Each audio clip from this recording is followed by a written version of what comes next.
Nah, ini tentang VA ECMO. Jadi pada VA ECMO juga bisa terjadi troubleshooting. Harlequin syndrome seperti yang tadi saya sampaikan bahwa saturasi tubuh bagian atas dan saturasi tubuh bagian bawah itu berbeda ya. Akibat kanulasi di femoral biasanya. Manajemennya bisa dengan menaikkan flow jika masih mungkin, kemudian meningkatkan fungsi ventilasi, bisa PIP atau FiO2-nya. Kemudian recite written line from femoral to right subclavia. Jadi balikin yang tadinya dari femoral, venanya balikin ke lewat subclavia, arteri subclavia. Jadi bukan femoral tapi jadi femoral jugular ya aksesnya. Hiperkarbia bisa terjadi atau peningkatan CO2 ya. Bagaimana solusinya atau kita apa yang harus cek, yaitu pastikan bahwa cardiac outputnya minimal 2/3 ya. Jadi kalau untuk mengeluarkan CO2.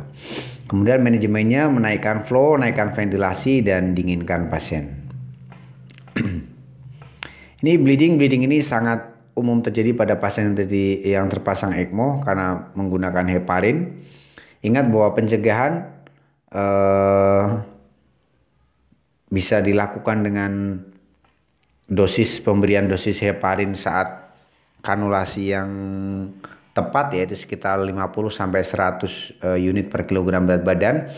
Kemudian selalu cek ACT. Ya, ACT harus kita cek setiap saat.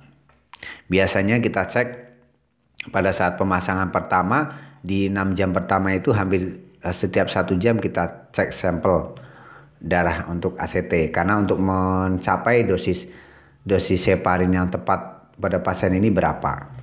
Kemudian jika memang terjadi bleeding yang masif, stop heparin, karena pada sirkuit yang cottage ini, sirkuit pada pasien ECMO biasanya cottage semua ya, sudah tercottage semua, sehingga dia bisa bertahan dalam beberapa jam atau dalam beberapa hari.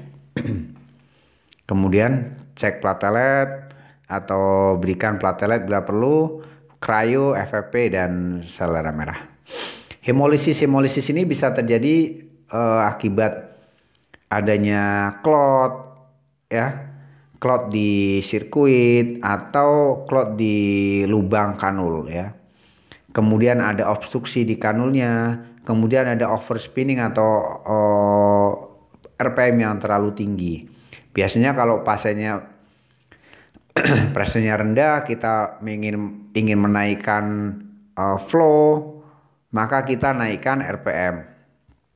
Tapi kalau pasiennya memang hipovolume, walaupun kita naikin flow, naikin RPM, flow-nya nggak akan naik. Yang ada malah akan merusak komponen darah sehingga terjadi hemolisis. Apa tanda-tandanya? Seperti urinnya merah, kemudian kaliumnya tinggi ya, pasenya kuning ya. Nah, itu adalah salah satu contoh tanda-tanda terjadi hemolisis. Apa yang harus kita lakukan? Kita ukur ya plasma free hemoglobin, kemudian kita berikan volume, kemudian kita lihat lagi flow settingnya udah benar atau tidak. Kita lakukan echo ya untuk melihat ada nggak obstruksi atau sumbatan di kanul. Jika perlu, ganti sirkuitnya. Ini adalah salah satu contoh protokol untuk antikoagulan. Jadi PTT-nya kita jaga sekitar 50 sampai 50 detik. Plateletnya lebih dari 30.000. AT3-nya lebih dari 80% dan ACT-nya sekitar 200 detik. Jika terjadi bleeding, maka standarnya kita turunkan. Ya, tuh. Bagaimana dengan emboli atau adanya udara? Pasiennya di head down, kemudian fungsi ventilasinya dinaikkan. Kaji volumenya, jika perlu kita berikan volume.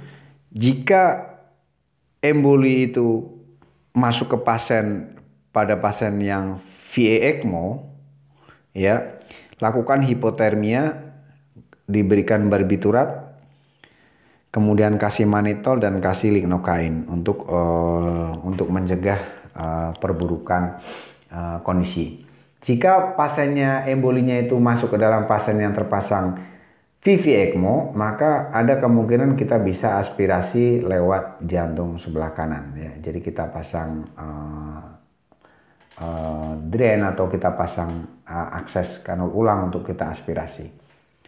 Kemudian sirkuit manajemennya harus di stop atau di clamp, kemudian sentrifugalnya atau pumpnya kita pastikan outletnya.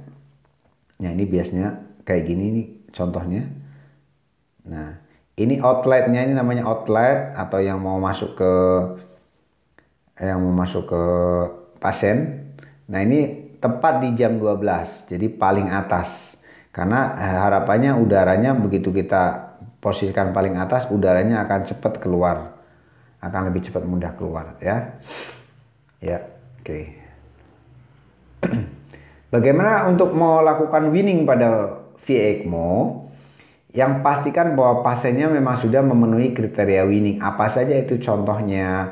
Pasiennya sudah mulai recovery, end organnya udah mulai recovery, misalnya urin udah keluar, kontak mata udah positif, ya. Kemudian PV rasionya lebih dari 100, vasopressornya udah minimal. Nah, kalau pasiennya sudah memenuhi kriteria ini, lanjutkan latihan weaning dengan 3 tahap ini. Yang pertama adalah daily weaning. Jadi dalam setiap hari itu di weaning, diturunkan flow-nya. Ya, perlahan kayak gitu. Dari misalnya 80 cc, kemudian 70 cc, 60 cc kayak gitu. Kemudian trial off. Jadi dicoba untuk di trial. Jadi dimatikan mesinnya atau di clamp mesinnya. Kemudian kita tunggu sampai 15 sampai 30 menit. Kalau memang pasiennya stabil, nggak ada masalah, baru kita ambil keputusan untuk dekanulasi atau untuk stop seterusnya. Tapi jika memang pasiennya setelah kita trial off kok gagal atau jelek, ya udah kita jalankan lagi mesinnya. Bagaimana untuk VV ECMO kalau mau lakukan weaning setelah pasien memenuhi kriteria? Kita lakukan dengan 2 tahap. Yang pertama adalah menurunkan FiO2-nya. FiO2-nya diturunkan dari 160, 30 sampai ke 21 per 5 menit. Kemudian kita lihat saturasinya. Kalau saturasinya masih bertahan di atas 88 atau 80%, berarti pasiennya bisa masuk ke tahap selanjutnya yang namanya CO2 challenge test. Bagaimana caranya? Kita turunkan swab gasnya. Swab gas itu yang ada literannya, ya. 0,1, 0,2, 0,3 itu namanya swab gas. Jadi swab gasnya diturunkan. Misalnya pasiennya tadinya dapat misalnya 2 liter swab gas, kita turunkan 30% dari 2 liter ini. Ya, 2 liter kali 0,3. Ya. Nah, kita turunkan sebanyak itu.